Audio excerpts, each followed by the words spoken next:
Hello people of YouTube, I'm back, and today I'm going to be doing a video all about the Mangle.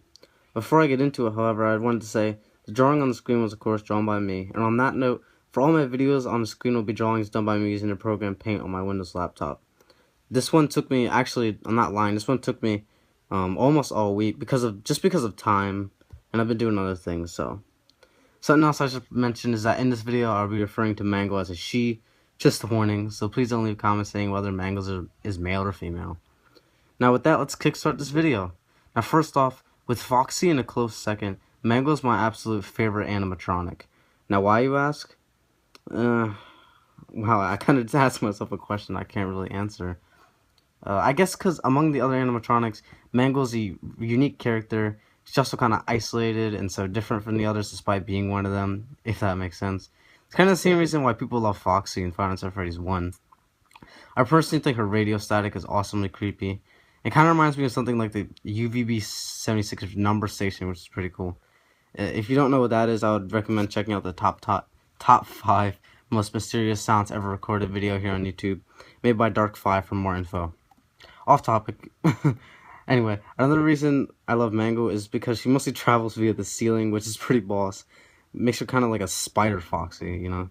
And on that note, another reason I really like her is because she's a redesign of Foxy, and I'm one of the many Foxy fans.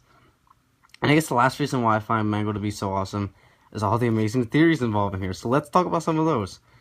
I think the biggest theory involving Mangle is that she is actually the one responsible for the bite of 87, and I believe in this theory because it makes a lot of sense. The biggest piece of evidence supporting this theory is the fact that the toy animatronics were scrapped when the Freddy Fazbear's Pizza in the second game closed down, as proved by the newspaper article below Jeremy's paycheck after night 6.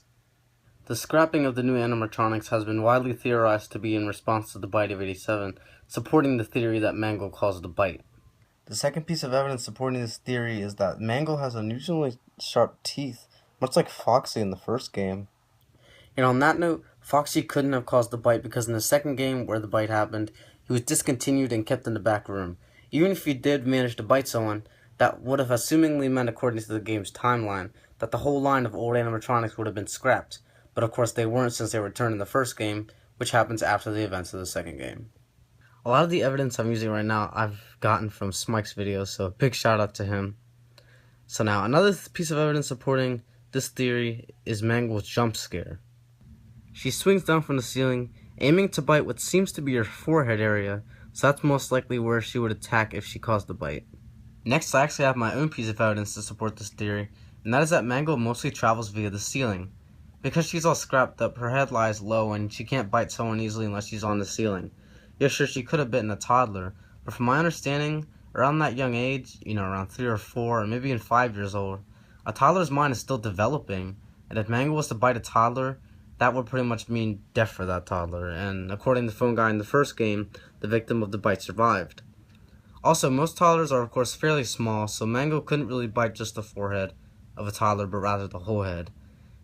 So the most likely suspect for the bite was Jeremy, because on night 6 in the second game, phone guy tells Jeremy to stay close to the animatronics, make sure they don't hurt anyone the next day. And of course, to be able to bite Jeremy's forehead, the Mangle would have to climb onto the ceiling. So the most likely scenario was that Jeremy was watching the Mangle, making sure it doesn't hurt anyone in Kids Cove, when Mangle crawled up onto the ceiling, swung down to him, and bit down on his forehead. Why would Mangle do this? You know how the phone guy mentioned that the toy animatronics have facial recognition systems? Well, on night 4, phone guy mentions that someone tampered with the facial recognition systems of the toy animatronics, and so as a result they act aggressive towards adults, supporting the theory that Jeremy was bitten.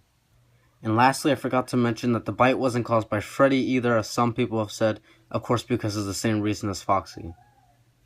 So all in all, this is why the Mangle certainly caused the bite of 87. Now another theory that I wanted to share about Mangle is that when she starts moving, she for some reason takes the puppet's strings away. Pretty Grumpy Bear did a video on this theory, so this was kind of inspired by that. Okay, so sometimes when the puppet comes out of the music box, it appears to be missing its 4 strings, and people began to speculate that Mangle took them away, and that's the reason why the puppet is able to reach you, because of Mangle freeing him.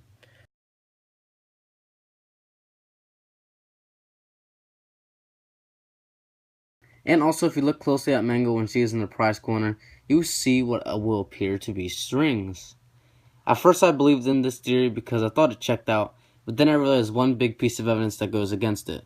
The strings that you see on Mangle and Prize Corner are most likely wires that were a part of her. And evidence behind this is that if you look at Mangle when she's in Party Room 2, you'll see wires hanging from her head. And I might say, well, those wires are black, just like the puppet strings, so they're puppet strings.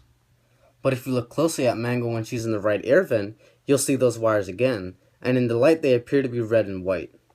Now also another piece of evidence that's disproving this theory is that the puppet can attack you before night 2, which is when Mangle first starts moving around.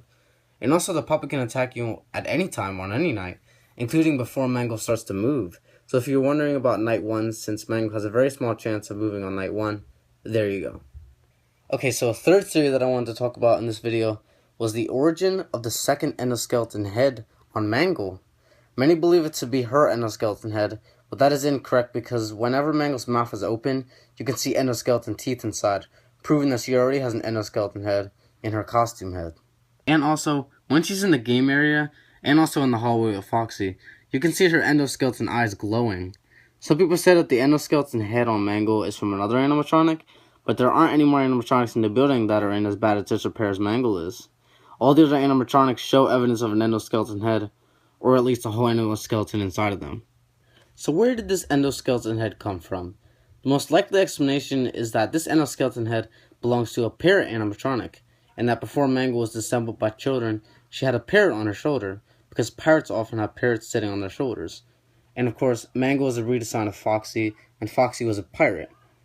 Because the toy animatronics have facial recognition, it wouldn't be too hard to give the Mangle a parrot companion, maybe to tell jokes or just to talk to keep the toddlers entertained, you know. Now to finish up this video, I wanted to share some fun little trivia facts on the Mangle that I obtained from the Five Nights at Freddy's wiki. The first fact is that if you look closely at the drawings made by children in Kids Cove, you'll see the one that shows Mangle being torn apart by children. Fact 2 is that when Mangle is in the hallway in front of you, you don't hear her radio static, which is pretty strange, to me at least. Now fact 3, which I found pretty interesting.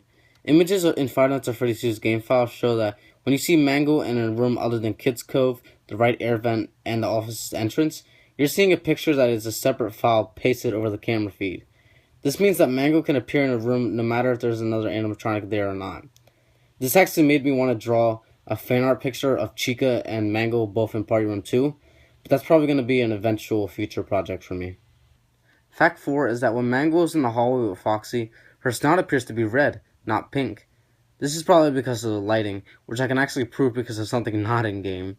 I remember getting socks from my drawer to wear one day at night, and I thought they were red, but when I pulled them out of the drawer, they were actually pink.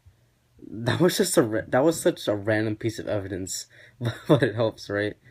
Okay, now fact 5, that if you don't count Balloon Boy, Mangle is the only animatronic in Five Nights at Freddy's 2 without eyebrows. And so that's everything I wanted to talk about. The reason I said as much as I did is because I really like Mangle, so I decided to do a whole video all about her. So yeah, thanks for watching.